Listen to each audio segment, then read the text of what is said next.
자기계발 경영서 중에 에센셜리즘이라는 제목의 책이 있습니다.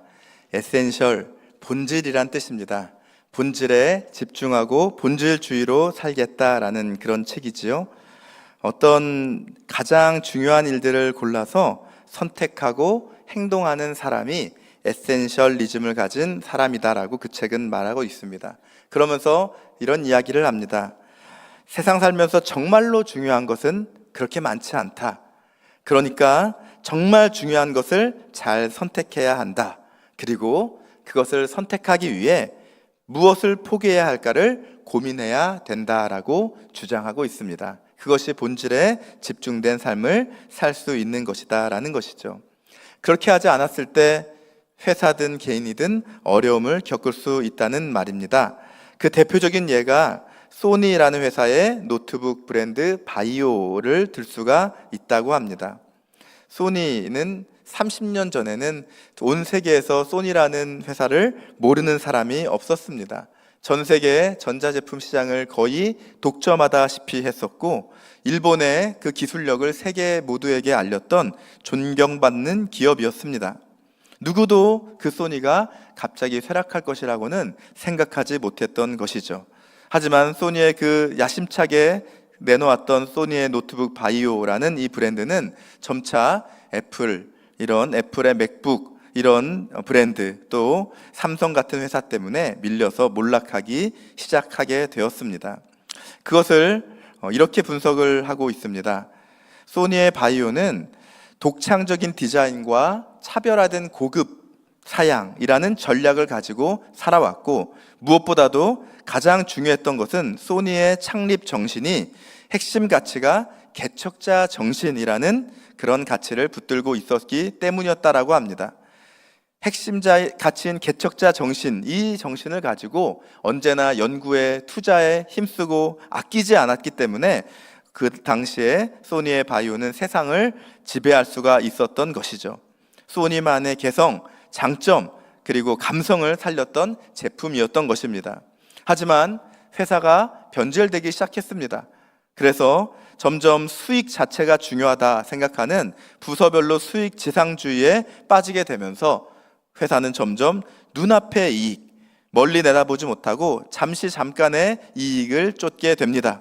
그러다 보니 연구 개발도 줄어들고 투자도 줄어들고 결국 처음 소니를 최고의 기업으로 이끌었던 개척자 정신은 모두 사라져 버렸고, 이제 독창적이고 고급스러운 소니의 노트북은 생기지 않고 저렴하고 특징 없는 제품이 쏟아져 나오기 시작했다라는 것이죠. 결국은 더 고급진 제품들이 나오고 또 더 저렴한 제품들이 나오면서 바이오라는 이름은 잊혀진 이름이 되었다라고 분석하고 있습니다.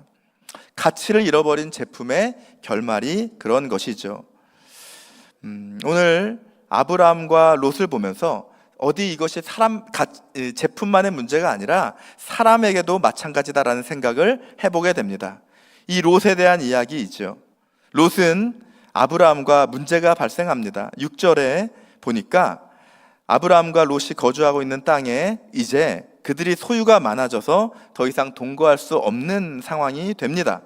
그리고 가축의 목자들이 서로 다투어서 목자끼리 싸우고 가나안 사람, 브리스 사람이 그 땅에 거주했다라고 말하고 있죠. 문제가 무엇입니까? 소유가 많았다는 것이 문제가 되고 있습니다. 소유가 없었을 땐 괜찮았는데 소유가 많고 가진 게 많아졌더니 점점 다툼이 시작됐다라는 것이죠. 가진 게 많다고 다 좋은 것이 아니다라는 것을 여기서 한번 보게 되는 것 같습니다.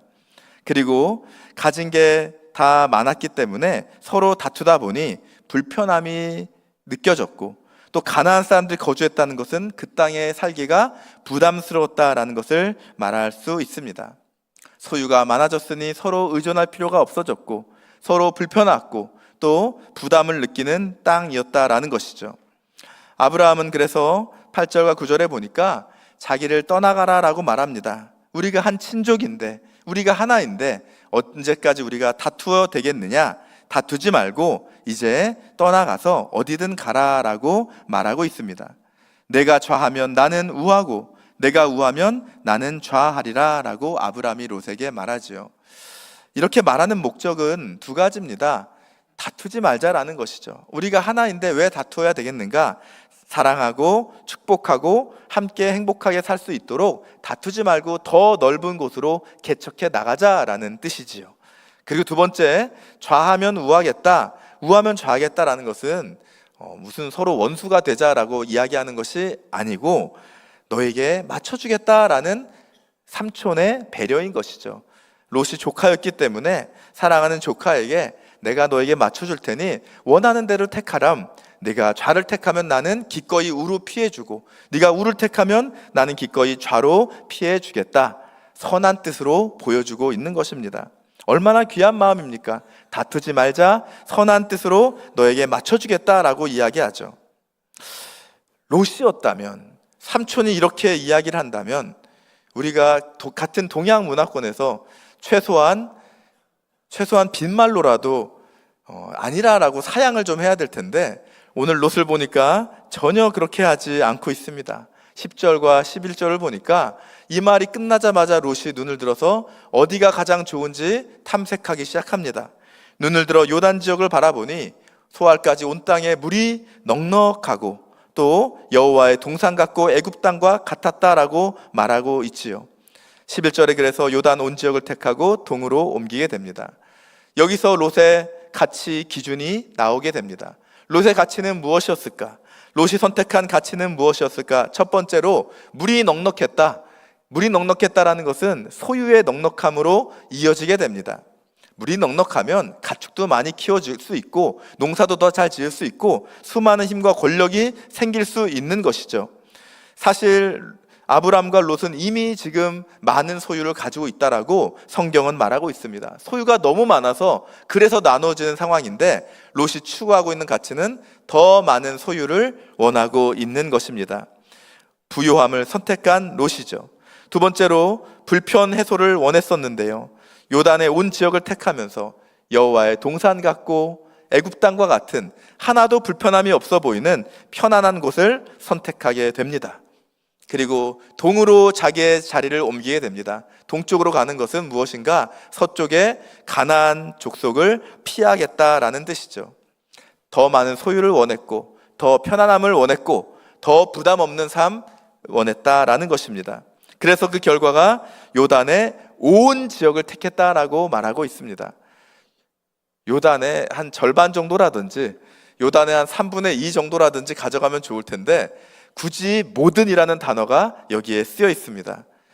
롯은 자기의 눈에 보기 좋은 대로 가장 좋은 땅을, 가장 좋은 것을, 모든 것을 다 가지고자 선택을 했다라는 것입니다. 아브라함이 인간적으로 얼마나 서운했겠습니까? 조카 믿고 한번 얘기했더니 옳았구나 하면서 모든 좋은 것을 다 가져가겠다라고 선택하는 것이지요. 이 롯을 보면서 이 결과가 어떻게 진행되냐면 12절에 보니까 결국은 그래서 아브람은 가나안 땅에 거주하게 되고 롯은 그 지역의 도시들에 머무르며 그리고 장막을 옮겨 소돔까지 이르게 되었다라고 말합니다. 두 가지 단어가 대조가 되죠. 아브람은 가나안, 그리고 롯은 그 지역 요단, 그리고 아브람은 땅, 그리고 롯은 도시. 가나안 땅이냐 요단 내 도시들이냐 요단의 소돔과 같은 도시들이냐라고 말하고 있는 것입니다. 너무나도 가치가 다르고 선택이 다른 것이지요. 여러분, 롯이 어떤 사람입니까? 롯은 믿음의 조상 아브람과 모든 움직임을 같이 했던 사람입니다. 롯이 아브람과 함께 했던 시간이 얼마나 길었겠습니까? 아브람이 하란에서 부름 받을 때에 롯도 같이 부름을 받았죠. 그래서 롯은 하란에서부터 아브람을 따라서 가나안 땅까지 오게 됩니다. 가나안 땅에서 정착하며 살다가 기근을 만나서 애굽 땅으로 피신을 하게 되죠. 그리고 피신 갔다가 하나님의 뜻을 깨닫고 다시 돌아옵니다. 거기서 돌아오면서 하나님이 많은 재산을 주시고 많은 가축을 주셔서 부요함이 크게 증가했던 것이 바로 오늘 말씀의 상황인 것입니다. 학자들은 이 기간을 주로 5년에서 10년의 기간이 흘렀다라고 보고 있습니다. 10년 동안, 긴 시간 동안 롯은 아브라함과 늘 함께 했습니다. 많은 것을 배울 수 있었고 많은 것을 볼 수 있었지요. 하나님이 아브라함을 만나주셨다고 한다면 롯은 그 옆에서 하나님을 만나는 아브라함을 같이 보았습니다. 하나님께서 말씀하시는 그 음성을 아브라함을 통해 같이 들었습니다. 하나님이 아브라함을 긍휼하게 여겼던 것만큼 롯도 긍휼히 여겼을 것이고, 아브라함이 자신이 부족해서 실수하고 넘어질 때 롯도 같이 넘어졌지만 그 부족함을 채우시고 그 넘어짐을 세워주시는 하나님의 손길도 같이 경험했다라는 것입니다. 롯은 부족한 게 하나도 없었습니다. 신앙 경험, 하나님 경험, 가진 재력, 그리고 자손 생산력까지 하나도 부족한 게 없는 사람이었는데, 같은 것을 경험하고 같은 복을 누렸으며 같은 비전을 공유했던 사람이었지만 오늘 보니 너무나도 다른 결정을 하고 있는 것입니다. 한번 12절 13절 같이 한 번 더 읽어보겠습니다. 아브라함은 가나안 땅에 거주하였고 롯은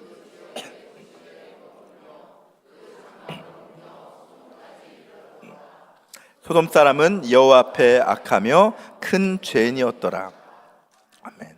하나님께서 악하다고 보시는 소돔 사람들, 하나님의 관점과 하나님의 뜻을 롯은 알고 있음에도 불구하고 하나님의 말씀하심도 듣고 하나님의 지켜주심도 경험하고 인도하심도 따라가고 언약하심도 같이 보았음에도 불구하고 그는 본질적인 가치를 잊어버리고 있습니다. 에센셜, 잊어버렸다라는 것이죠. 부차적인 가치를 쫓아서 살아가고 결정하고 있었던 것입니다. 가나안 땅에 그 하나님 불러신 그 약속의 땅에 머무는 것이 아니라 요단 땅, 요단의 도시들, 더 좋은 자리 선택하며 가다 보니 결국 마지막 하나님 앞에 죄인이었던 소돔까지 이르게 되었다라는 것이죠. 세계적인 그런 화가, 이제 아티스트죠. 뱅크시라는 사람이 있습니다. 이 뱅크시의 작품 중에 유명한 작품이 풍선과 소녀라는 작품이죠. 이 작품이 너무 멋있어서 언제 경매를 했다고 합니다. 미술계를 뒤흔들었던 사건 중에 하나죠.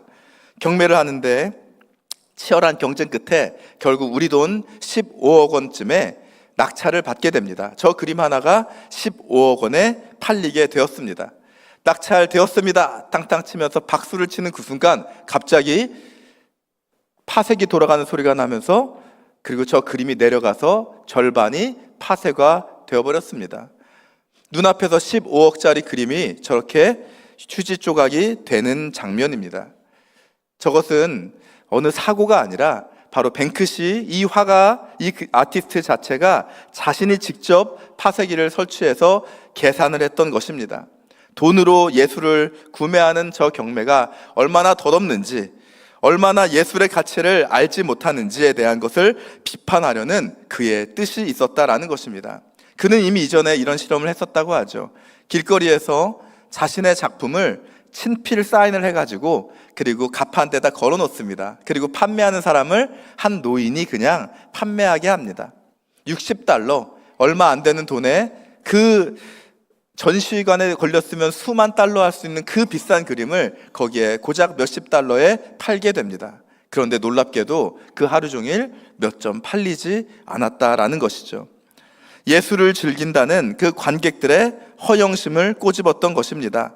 작품의 본연적인 가치를 주목하지 못하고 전시관에 걸려 있는 것, 그리고 가격이 얼마라는 것, 이 포장이 예술을 예술로 만들지 못하게 만드는 현실을 비판하고 싶었던 것이죠.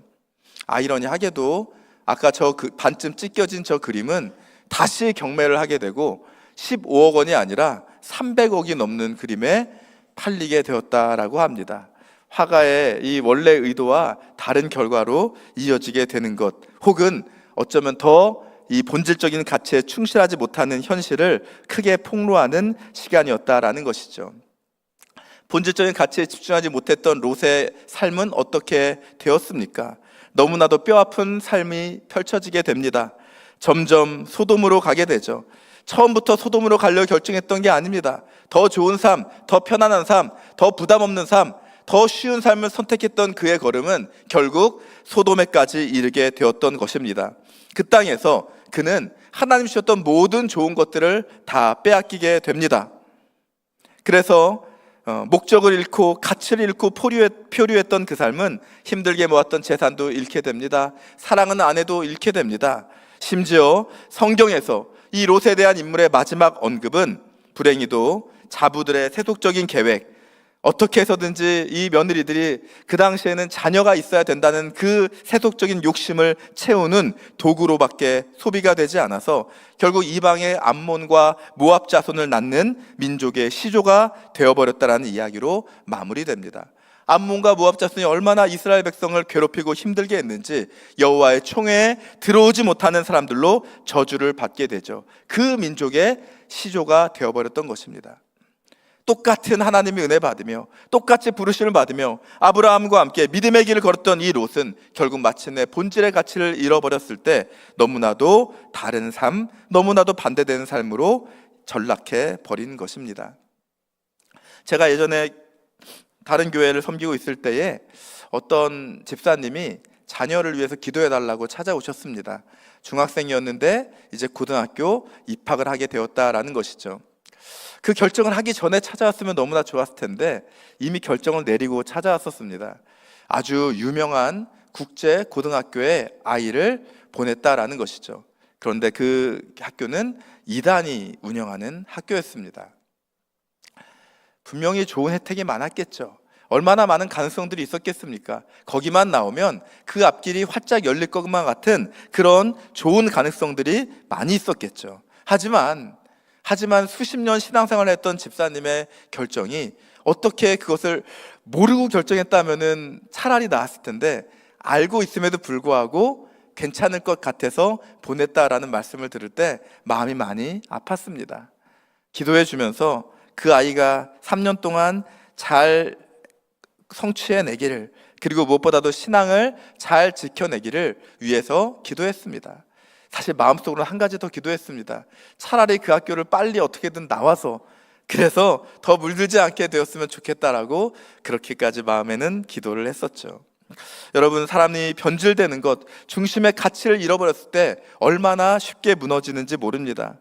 프랑스의 개신교 위그노라는 그런 무리가 있었습니다. 위그노들은 엄청난 핍박을 받았죠. 가톨릭 교회를 표방하던 그 당시 정부에게 엄청난 핍박을 받아서 결국 삶의 터전을 잃고 광야로 쫓겨갑니다. 동굴에서 숨어서 예배를 드리죠. 생명의 위협을 받으면서도 결코 넘어지지 않고 그렇게 순교의 위협을 이겨내며 예배를 드리며 가정의 신앙을 지켜냈습니다.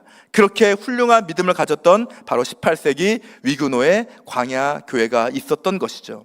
하지만 놀랍게도 고난 속에서 지켜낸 위그노의 믿음이 오히려 자유가 주어졌을 때, 오히려 자유와 평등이라는 인본주의적인 가치가 주어졌을 때에 그때 그들은 너무나도 쉽게 변질되고 무너졌다라는 역사를 가지고 있다라고 합니다. 그래서 그것을 연구했던 어떤 학자는 이렇게 이야기합니다.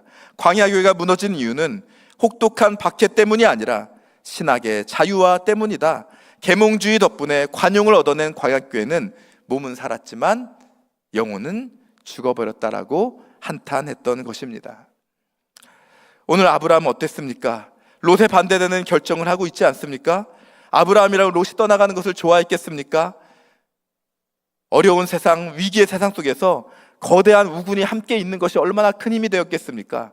그런 그를 떠나보내는 결정을 하게 되는 것이 어찌 그도 좋았겠습니까? 좋지 않고 아픈 마음속에서 내렸던 결정이지만 과감하게 하나님 앞에 결정합니다. 왜냐하면 나의 도움은 사람이 아니라 하나님이라는 믿음이 그 안에 있었기 때문인 것입니다.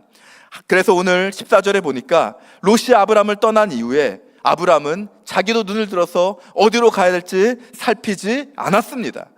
롯은 눈을 들어서 동편을 바라보며 요단강을 선택할 때 아브라함은 멈춰서 기다리고 있습니다. 하나님 내가 갈 곳이 무엇입니까? 나의 선택이 무엇입니까? 하나님의 음성을 기다릴 때 여호와께서 아브라함에게 말씀하십니다. 너는 눈을 들어 너 있는 곳에서 북쪽과 남쪽, 동쪽과 서쪽을 바라보라. 롯은 동편밖에 보지 못했는데 믿음의 눈으로 하나님을 바라보았더니 그 시선을 하나님께 올려드렸더니 동서남북이 다 가능성이 있는 땅이었다라는 것입니다. 보이는 땅을 너와 내 자손에게 주겠다, 영원히 이룰 것이다 라고 주님은 약속하고 있는 것이죠. 그리고 17절에 보니까 일어나 종과 횡으로 그 땅을 다녀봐라, 모든 것을 너에게 주겠다라고 하나님은 약속합니다. 두려워 말라는 것이죠. 내가 어디로 이끌든지, 내가 어디로 보내든지 걱정하지 말아라, 그 모든 땅이 다 너의 땅이 될 것이다 라고 하나님은 약속하고 있는 것입니다. 그것을 너에게 주리라 라는 이 말씀을 아브라함은 붙들게 되죠. 그러면서 롯과 너무나 비교되지 않습니까? 롯의 행위는 점점 옮겨서 소돔으로 갔다고 한다면, 이것을 얻었다고 하는 이 아브라함의 행위는 바로 그 부르심 받은 자리에서 예배를 드리는 것입니다. 18절에 보니까 아브라함은 이렇게 가지요. 결국 장막을 옮겨서 헤브론으로 갑니다. 그 마므레 상수리 수풀에 이르러 거주하면서 여호와를 위하여 제단을 쌓습니다. 여러분, 헤브론은 어떤 곳이냐면 산지입니다. 매우 거친 곳입니다. 그리고 나중에 보니까 거기에 가나안의 거인 족속들이 사는 매우 어려운 땅입니다. 요단 동편의 넉넉한 땅, 그 골짜기 계곡에 풍부한 물이 많은 땅을 선택한 롯이 아니라 아브라함은 하나님 가라는 곳, 하나님 인도하는 곳, 하나님이 역사하시는 그 자리 가운데 기꺼이 순종하며 나아갔던 것입니다. 이것이 바로 아브라함의 가치였습니다. 아브라함이 선택하는 가치였다라는 것이죠. 하나님의 뜻에, 하나님 말씀에 듣는 것, 하나님 말씀에 순종하는 것, 하나님 가라고 하는 그곳에 가서 하나님을 예배하는 것이 바로 아브라함이 가장 중요하게 여겼던 가치였던 것입니다. 명문 고등학교 중에 거창고등학교가 있습니다. 경남에 있는 거창고등학교가 명문고등학교라고 하죠. 거기 명문대학도 많이 가고, 그래서 그 지역뿐만 아니라 전국적으로 알려진 학교라고 합니다. 그 거창고에는 직업 선택 10계명이 있다고 합니다. 직업을 선택하는 기준에 대해서 10가지를 적어 놓은 것이죠. 첫 번째로는 월급이 적은 쪽을 택하라. 그리고 모든 조건이 갖추어진 것을 피하고 처음부터 다시 시작해야 되는 황무지를 택하라. 장래성이 없다고 생각하는 곳을 택하라. 왕관이 아니라 단두대가 기다리고 있는 곳으로 가라. 이런 식으로 10가지의 계명이 있다고 합니다. 우리가 생각하는 것과 너무나 반대되는 것이죠. 왕관을 택해야 되지 않겠습니까? 인정받는 곳으로 가야 되지 않겠습니까? 모든 조건이 갖춰진 곳으로 가야 되지 않겠습니까? 그러지 말라라는 것이죠. 그 강당 뒤편에 이 10계명이 걸려 있는데 종종 부서져 있다고 합니다. 학생들이 너무 화가 나서 마음에 안 들어서 몰래 가서 그 액자를 집어 던져버린다고 하죠. 선생님들은 와서 그때마다 조용히 액자를 다시 끼워서 올려놓습니다. 스트레스 받고 힘든 학생들의 마음을 이해하면서, 그러나 이것이 가장 귀한 것이다라는 가치를 증명해주고 싶어 하는 것이죠. 어떤 작가가 이 이야기를 듣고 책을 썼습니다.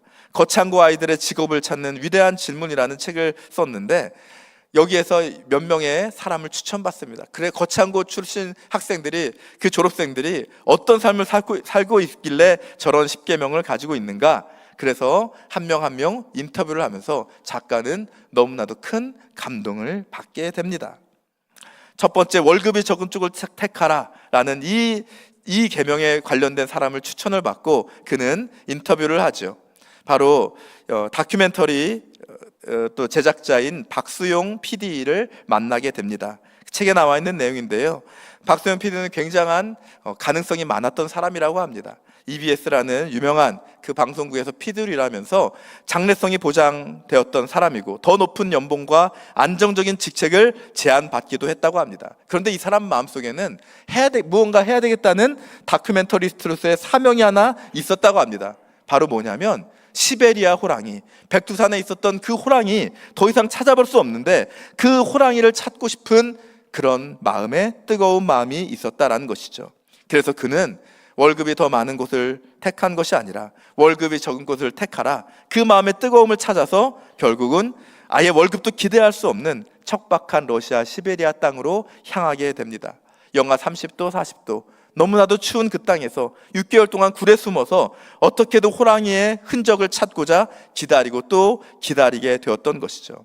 이 야생 호랑이의 발자취를 기록하는데 20년이 넘는 세월을 바쳤다고 합니다. 그리고 마침내 그 땅에서 시베리아 호랑이에 대한 독보적인 다큐멘터리를 만들어내었다라는 것이죠. 직업이란 무엇인가? 더 많은 것, 더 좋은 것 찾는 것이 아니라 가장 중요한 가치를 붙잡고 살아가야 된다는 것을 깨닫게 해주는 인물이었다고 합니다. 오늘 우리의 삶은 어떤 것을 중요하게 여기고 있습니까? 어떤 가치를 선택하고 있습니까? 어떤 인생을 우리는 살고 있습니까? 롯과 같이 눈앞에 보여지는 짧은 가치, 금방 사라질 가치, 좀만 편안한 가치, 이것을 추구하는 것이 아니라 바로 여기 아브라함처럼 하나님을 주목하며 하나님 말씀을 듣고 순종하며 그리고 그 말씀 따라 나아가며 예배하는 삶, 가장 단순하지만 가장 본질적인 삶, 바로 그 가치 있는 인생을 선택하는 저와 여러분 되시기를 소망합니다.